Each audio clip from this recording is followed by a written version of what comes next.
Hey, welcome to the Duke Aware podcast. Today we have a one-on-one talking a little bit bluntly, but I wanted to share this that I believe that and I know that you will probably never have work-life balance. And here are 3 tips of what to do about it.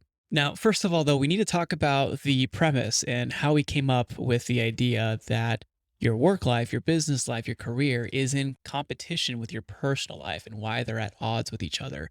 I think we have to reject the premise. I think we have to start seeing this differently and identify that this is a false dichotomy.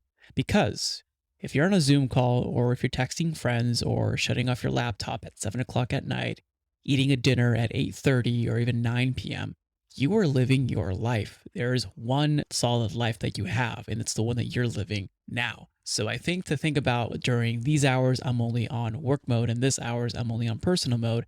I think it's difficult because you have one mind, you're one person, and you're all intact in integrity doing all of these things. So I think instead of saying, oh, it's this versus this, and it's a zero sum game, I think what matters is how you want to go about living your life, how you want to utilize your gifts to the fullest, how you want to nurture your meaningful relationships in life, and how you want to practice being present in the moment. So it's all about aiming for quality, not aiming for balance. Because if you're aiming for balance, you're going to be accounting day in and day out, and you might feel like you're always making withdrawals as opposed to focusing how was the quality of this day? How was the quality of my interactions? How was the quality of me being with my family or my friends or with the relationships that mean the most to me?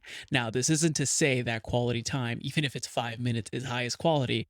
Obviously, when you build intention around, something that you care about or someone that you care about in your life, you tend to spend more time with them or doing that activity. But it is an focus on rejecting the premise that you're going to be always taking away or moving from or subtracting from your personal life or your work life. Because again, we're rejecting the premise. So to aim for quality, here are 3 tips or recommendations. I'm not saying that these are, you do these, you get in a specific outcome. These are 3 tips from my reflection, from my work, from working with teams, growing online, and just practicing this and pretty much living this out as well that I believe might be useful and helpful for you, either as a leader to lead yourself, or if you're also influencing others to lead others. And here are the 3 tips. The first tip is to set time blocks on the areas that you want to focus on in your life. And you can just set blocks throughout your day, like big blocks.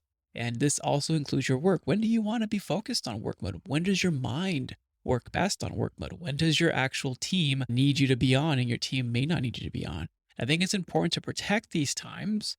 Let's say, for example, you have a health block in the morning or in the evening or during the day. But I also would say that if you have a health block, if you're working out or you're doing something, and then you have work mode after, or you have build mode after, whatever you're doing in your time blocks, to not be super paranoid around them, but be flexible and be able to be open to relationships or people reaching out to you if they need your support, but also being prudent enough to be able to shut out the noise and distraction. So, this is a recommendation to be able to have at least a general plan of how you want to approach the day so that at least you can follow that and be able to have good parameters, not to be super strict and stagnant that, oh, at 1 o'clock, I'm going to change to this mode to another mode. And it has to be at 1 o'clock exactly.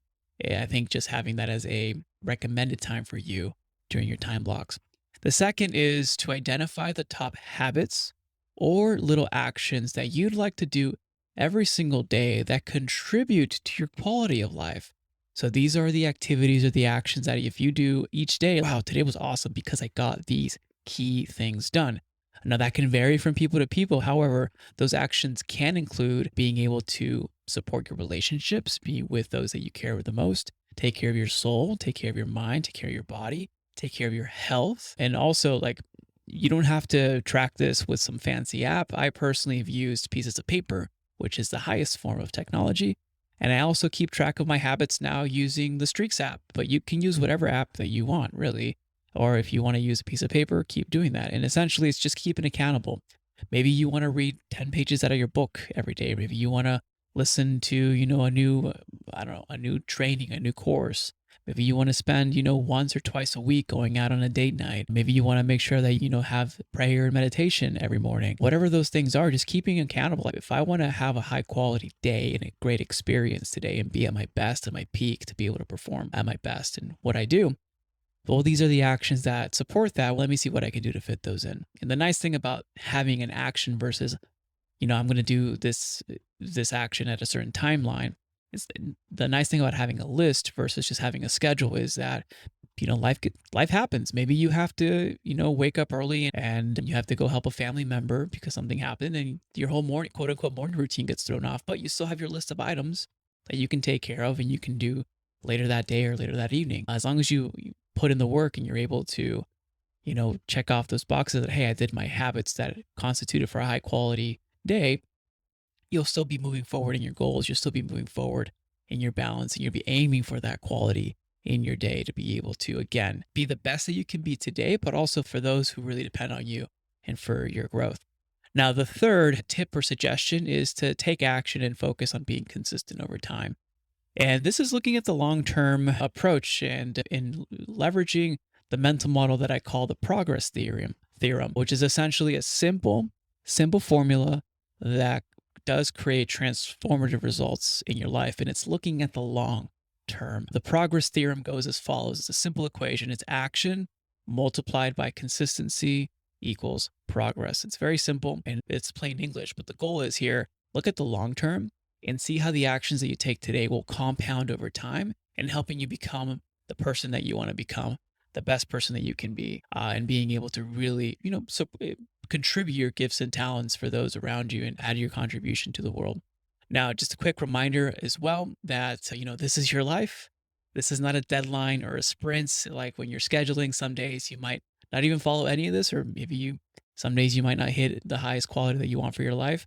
That's okay. Remember, we're going forward every single day. Every day is a new day. But every day has the opportunity for you if you are willing to put in the work and willing to go after each and every day. So there you go. I don't believe there is work-life balance. I believe that there is intention and quality, and it's up to you to decide how you want to move forward. If you found value in today's podcast, please consider sharing this with someone that you believe could also benefit from this episode. You never know, you may be the catalyst that opens them up to a new way of operating their business and experiencing life. As always, it's an honor to be a small part of your journey. This is Raul Hernandez. Do good work.